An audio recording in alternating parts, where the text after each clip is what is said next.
गणेशाय नमः। श्रीमङ्गलमूर्तये नमः।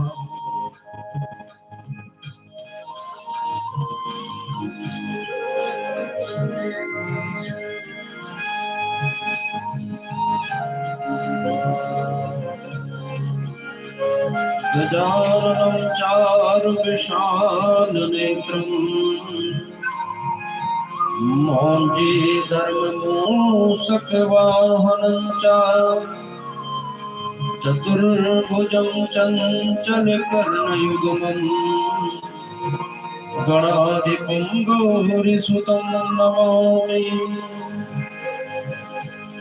आनन्दमन्थर पुरन्दर मोक्तमाल्याम् मौलिहतेन निहतं महिषासुरस्य पादाम्बुजं भवजुगो विजहाय मञ्जुः मञ्जीरसिञ्जति मनोहर्यम्बिकाय बंशी विभूषितकरान्नवनीरदाभा पीताम्बराधरुणबिम्बफलाधरोष्टा पूर्णेन्दुसुन्दरमुखादरविन्द्रनेत्रा कृष्णात् परं किमपि तत्त्वमहं न जाने। राधा साध्यं साधनं यस्य राधा मंत्रो राधा मंत्रदात्रीश्च राधा सर्वं राधा जीवनं यस्य राधा राधा राधा वाचकिं तस्य शेषम् न कामयेऽहं गतिमीश्वरात् पराम् अष्टार्थसिद्धिर्पुनर्भवाम् आर्तिं प्रपद्येऽखिलदेहभाजाम् अन्तस्थितो येन भवन्तदुःखः। भक्तिभक्त भगवन्त गुरु चतुरनाम वपेत तिनके पद वंदन करूं नाशत विघ्न अनेक। बुद्धिहीन तनु जानिके सुमिरो पवन कुमार बल बुद्धि विद्या देहु मोहि हरम कलेश विकार। जय जय श्री राधा रमण जय जय नवल किशोर जय गोपी चित चोर कन्हैया जय जय माखन चोर। बोले कार्तिक मास भगवान की जय, तुलसी महारानी की जय, गंगा मैया की जय। सभी को जय श्री राधे जय श्री कृष्णा। श्री कमल ने पर कटी पीताम्बर अधर मुरली गिरधरम मुकुट कुंडल कर लकुटिया सांवरे राधे वरम फूल यमुना धेनु बागे सकल गोपियों के मन हरम। पीत वस्त्र गरुड़ वाहन चरण सुख नित सागरम। भरत कोलि कलोल निश दिन कुंज भवन उजागरम। अजर अमर अडोल निश्चल पुरुषोत्तम अपरापरम। दीनानाथ दयालु पूरण दीनानाथ दयालु गिरिधर हंस हिरणाकुश हरम। गल फूल माला विशाल लोचन अधिक सुंदर केशवम। वंशीधर वासुदेव छैया बलि छन्यो हरि वामनं जल डूबते गज राख लीनो लंका छेद्यो रावणं सप्तद्वीप नभखंड 14 भवन कीनो एक पालम द्रौपदी की लाज राखी कहाँ लो उपमा करऊं दीनानाथ दयालु पूर्ण करुणामय करुणा करऊं कविदत्त दास बिलास निश दिन नाम जप नित नागरऊं प्रथम गुरु जी के चरण बंदो यश ज्ञान प्रकाशितों आदि विष्णु जुगादि ब्रह्मा सेवते शिव शंकरं श्री कृष्ण केशव कृष्ण यदुपति केशवं श्री राम रघुवर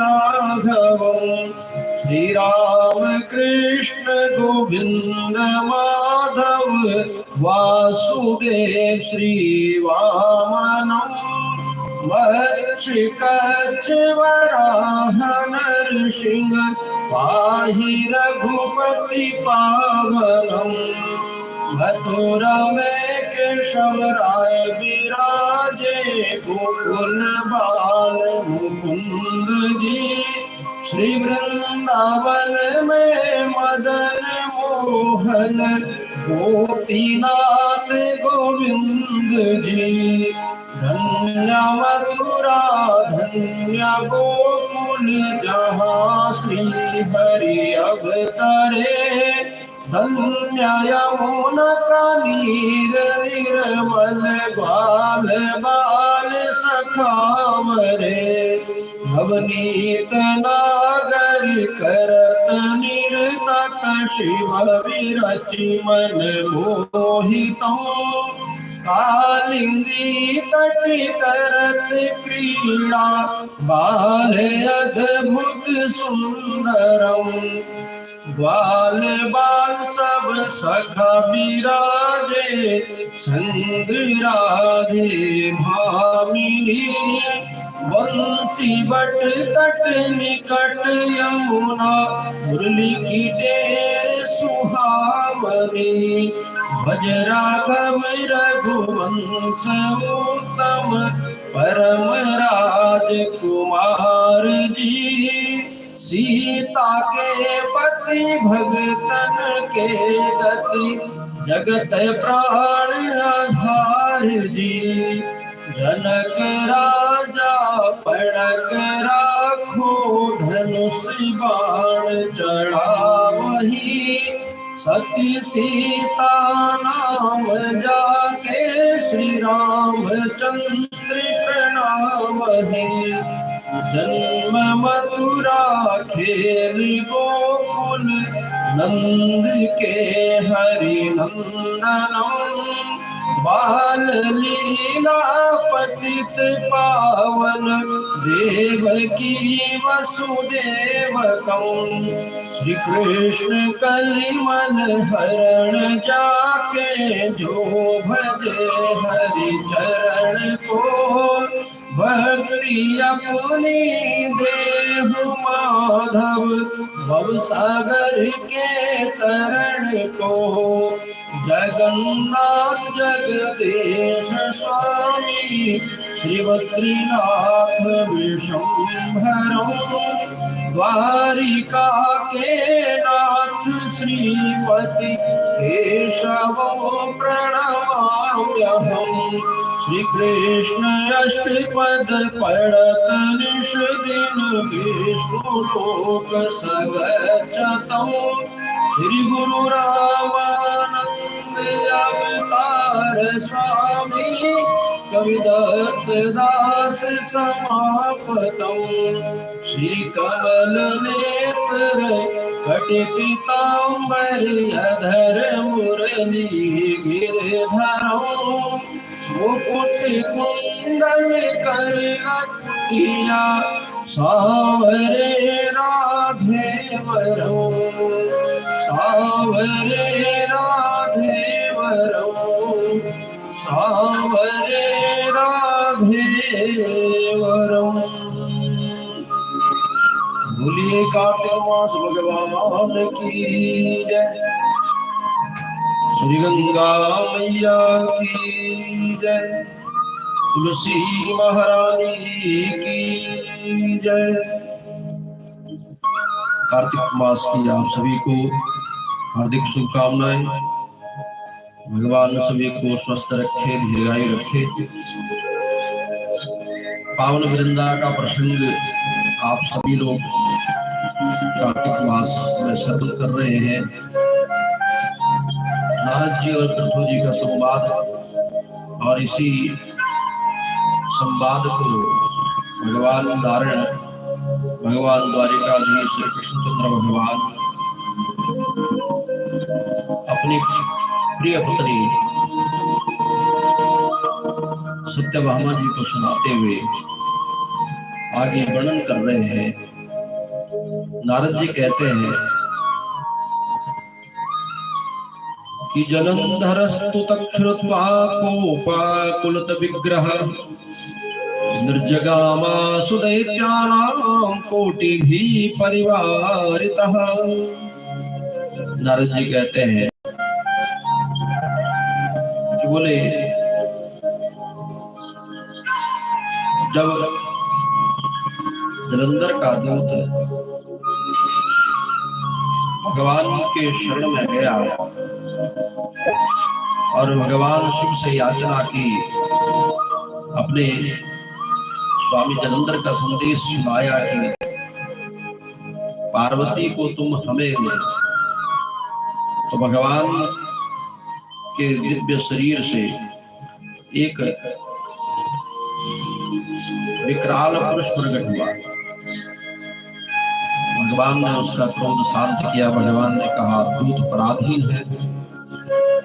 दूत ने वही बात सुनाई जो उसके स्वामी ने उसको कहा, इसलिए इसको मारना शास्त्र सम्मत और धर्म से युक्त नहीं है, इसलिए इसको मारना नहीं चाहिए।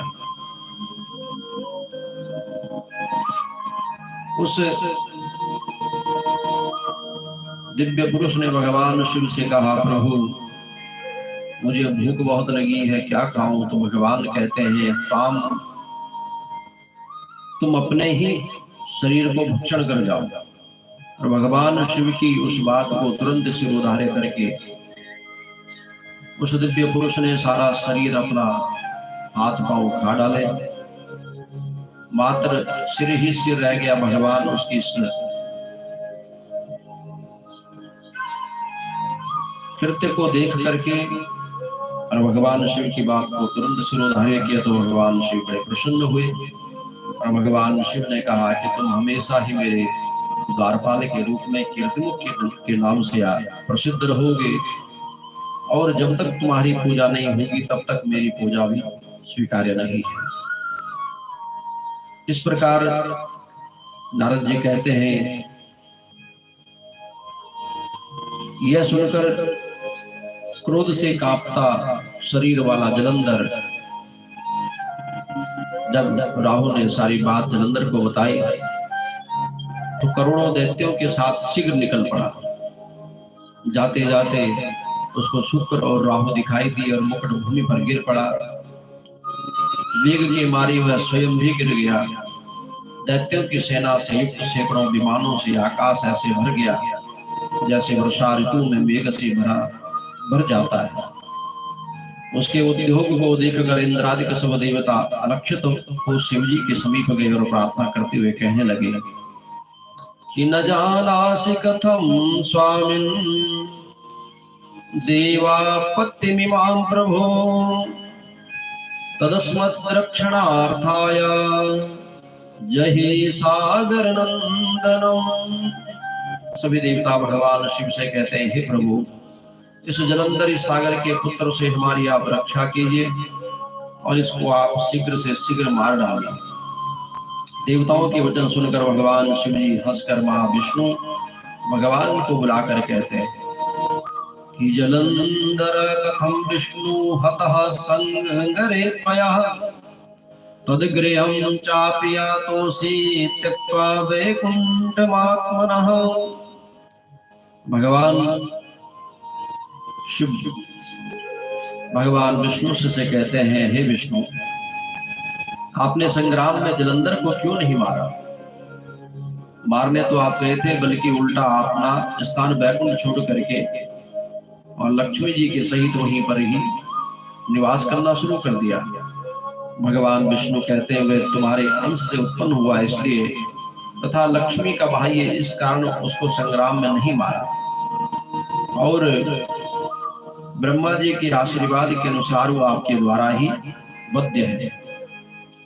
भगवान शिव कहते हैं, यह महातेजस्वी इन अस्त्रों से मेरे हाथों न मारा जाएगा, इसलिए देवताओं समेत आप अपने तेज का अंश शस्त्र बनाने के लिए मुझे दीजिए।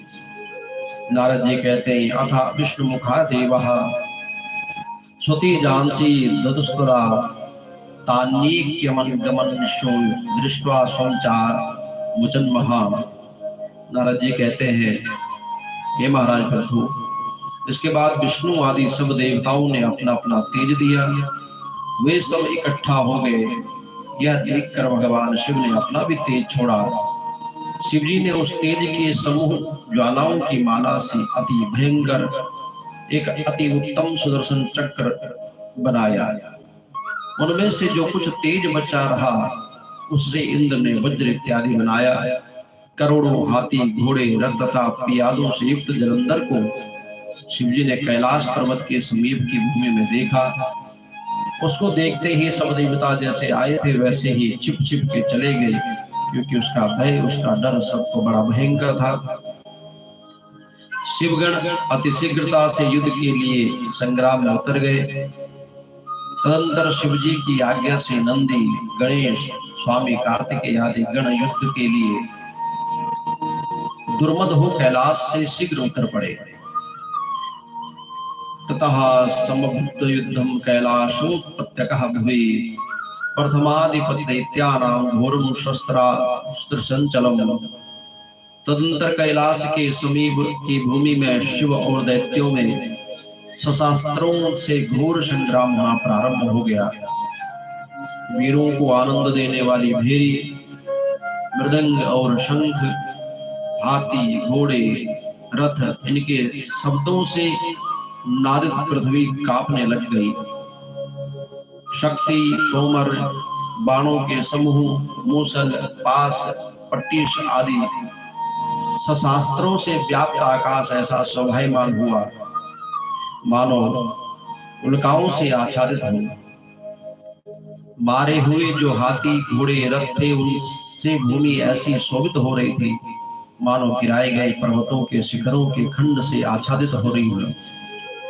शिव के गणों द्वारा मारे गए दैत्यों को युद्धों में शुक्राचार्य मृत संजीवनी विद्या के बल से बारंबार उनको जीवित कर देते। तम दृष्ट्वा व्याकुलीभूता गणाः सर्वे भयान्विता संससुर देव देवाया सर्वम शुक्र चेष्टितम। उसे देख करके हे महाराज प्रभु, व्याकुल और भयभीत सब गणों ने देव देव महादेव से शुक्राचार्य की करतूत को जा सुनाया और कहा कि हे प्रभु, देवता लोग मारे जाते हैं पुनः जीवित नहीं होते, लेकिन जितने दैत्य मारे जाते हैं और शुक्राचार्य जी के मृत संजीवनी के प्रभाव से पुनः जीवित हो जाते हैं। अनरुद्ध मुखकृत्यः बभूवाति अभीषणा तालजंगहं दरी वक्त्रा स्तना पीड़ित भूरहा। तब रुद्र के मुख से अति भयंकर ताड़ वृक्ष के समान जांघों और गुफाओं के समान मुख और बड़ा भयंकर एक कृत्या प्रकट हुई। उसने युद्ध भूमि में आकर बड़े बड़े असुरों का भक्षण कर लिया और शुक्राचार्य को अपने भग में छिपाकर अंतर्धान हो आकाश में चली गई। शुक्र को पकड़ा हुआ देख प्रसन्न मुख शिवगण युद्ध में दुर्मद हो दैत्यों की सेना को हर्ष से मारने लग गए। इसके बाद गणों के भय से पीड़ित दैत्यों की सेना इस तरह छिन्न भिन्न हो गई जैसे पवन के वेग से ताड़ित तृणों का समूह बिखर जाता है। गणों के भय से भागी हुई सेना को देखकर शुंभ और निशुंभ दोनों सेनापति और बलवान कालनेमी ये तीनों क्रोधयुक्त होकर के युद्ध के निमित्त गए। ये तीनों महाबली वर्षा ऋतु के मेघ के समान बाणों की वर्षा करते हुए बाणों की सेना को रोकने लग गए। ततो दैत्या सरोघस्ते सलभानीव में ब्रजा रुदुहुखम दिशा सर्वा गणसेनाम प्रकंपयन्। तदंतर दैत्यों के सर समूह टिल्ली दल के समान आकाश और दिशाओं में भर गए और उन्होंने गणों की सेना को कंपायमान कर दिया। सैकड़ों बाणों से विदे रुधिर की धारा हर तरफ खून ही खून बह रहा है, मानो बसंत ऋतु में ढाक के वृक्ष के समान लाल रंग के सिवाय कुछ नहीं जान पाता। उसी समय गिरे और गिराए गए छिन्न भिन्न सब गण संग्रह भूमि को छोड़कर भाग गए और तदंतर नंदी और स्वामी कार्तिक आदि वीर अपनी सेना को हारी हुई देखकर क्रोधित हो हट से दैत्यों को रोकने लग गए।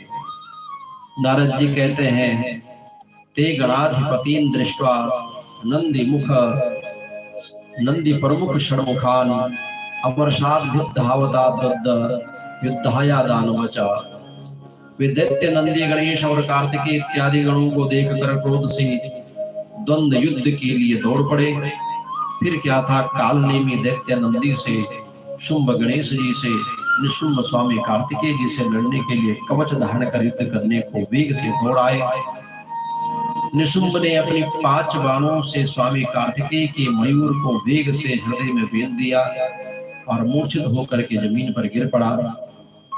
इसके बाद कार्तिकेय क्रुद्ध हो जब शक्ति को ग्रहण कर ही रहे थे, तब तक निशुंभ ने वेग से अपनी शक्ति से गिरा दिया।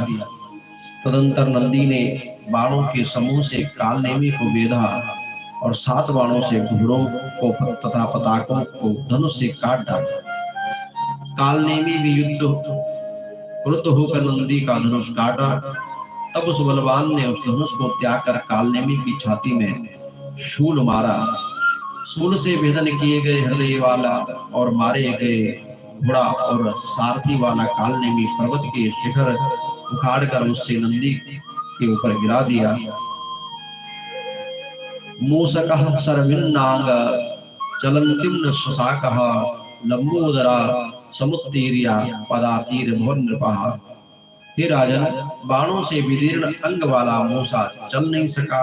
तब गणेश जी उससे उतरकर पांव से चलने यानी पैदल ही चलने लग गए। इसके बाद गणेश जी ने छाती में फरसा मार के शुंभ को पृथ्वी पर गिरा दिया और फिर मूसी पर सवार हो गए। तब कालनेमी और निशुंभ दोनों एक साथ गणेश जी के बाणों से मारने लगे, जैसे कोई अंकुश से हाथी को मारे। महाबली वीरभद्र उनको पीड़ित देख करोड़ों भूतों समेत उस पर दौड़ पड़े। कुष्मांड, भैरव, बैताल और योगिनियों के गण, विश्वाक्ष योगिनियों के समूह और गण, ये सब वीरभद्र के साथ चले गए। तब किलकिला शब्दों, सिंहनादों तथा अन्य शब्दों से पृथ्वी कांपने लग गई। भूत दौड़ने लग गए। वे दानव को भक्षण करते हुए उछलते कूदते रणभूमि में नाचने लग गए। नंदी च कार्तिकेयस्या समास्वस्तो तरान्वितो निजगनत्तो रणे दैत्या निरंतर सरब्रजे। नंदी और कार्तिकेय भी स्वस्थ होकर शीघ्रता से रण में दैत्यों को अपने बाणों के समूह से मारने लग गए। छिन्न भिन्न मारे गए, गिरे हुए तथा मार खाए हुए दैत्यों की मलिन मुख वाली सेना उस समय व्याकुल हो उठी। वह बलि सागर नंदन जलंधर अपनी सेना का गणों द्वारा विध्वंस होते देख बड़ी पताका वाले रथ में बैठकर गणों के सम्मुख आ उपस्थित हुआ। हाथी, घोड़े, रथों के शब्द, शंख, भेरी इत्यादि सिंहनाद उस समय होने लग गए। जलंधर के बाण समूह से आकाश आच्छादित हो गया, जैसे कोहरे से आकाश ढक जाता है। जलंधर 5 बाणों से गणेश को, 9 बाणों से नंदी को और 20 बाणों से वीरभद्र को वेधकर मेघ के समान गर्जना करने लग गया। तब कार्तिकेय ने उस दैत्य का अतिशीघ्र अपनी शक्ति से वेधन किया। शक्ति के लगने से वह कुछ व्याकुल मन हो घूमने लगा। तदंतर क्रोध से व्याप्त अंग वाले जलंधर ने कार्तिकेय को गदा से मारा। तब वे भूमि पर गिर गए। इसी प्रकार नंदी को भी वेग से भूमि पर गिरा दिया। तब गणेश जी ने क्रोधित होकर उसकी गदा को फरसा से काट दिया। वीरभद्र ने उस दानव के हृदय में 3 बाण मारे और 7 बाणों से उसके घोड़ों को पताका धनुष छत्र से काट दिया। तब दैत्यराज ने अति क्रुद्ध हो दारुण शक्ति मारकर गणेश को गिरा दिया और फिर दूसरे रथ पर चढ़ गया। इस प्रकार क्रुद्ध हो वीरभद्र पर दौड़ा सूर्य के समान कांति वाले दोनों परस्पर युद्ध करने लग गए। तब वीरभद्र ने अपने बाणों से उसके घोड़ों को गिरा दिया और धनुष को काट डाला। तब दैत्येंद्र जलंधर परिग अर्थात लोहांगी लेकर दौड़ पड़ा। नारद जी कहते हैं, सबीर भद्रम त्वरया गम्य जगहन दैत्या परिगृहण मूर्धनि सचाप वीरा परिवृद्ध मूर्धः पपात भूमूर्धम समुद्र गिरन। हे राजन, इस प्रकार से जलंधर बहुत ही शक्तिशाली बलवान, जिसने रणभूमि में भगवान गणेश और कार्तिकेय को भी परास्त कर दिया, उनको मूर्छित कर दिया। उसने शीघ्र जाकर परिग से वीरभद्र के मस्तक में मारा। वीरभद्र भी सिर फूटने से रुद्र फेंकते हुए पृथ्वी पर जा गिरे। आज की कथा को यहीं पर ही विश्राम देते हुए सभी को जय श्री राधे, जय श्री कृष्णा। पुनः अधिक से अधिक शेयर जरूर किया करें। सबका दिन मंगलमय रहे, कल्याणकारी रहे। जय श्री राधे, जय श्री कृष्ण।